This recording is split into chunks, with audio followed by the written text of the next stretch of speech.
How to modify database user privileges in DirectAdmin.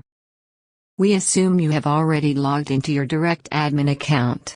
In the Account Manager section, click MySQL Management. In this MySQL Management, you can create new databases or manage existing ones. Here it shows the existing databases. Just click the database you wish to modify. Click the Modify Privileges link for this user.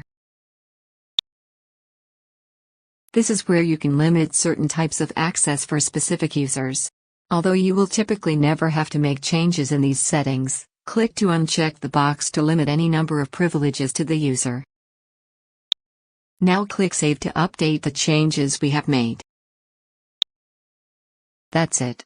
We have successfully modified the privileges for the user. Thank you for watching.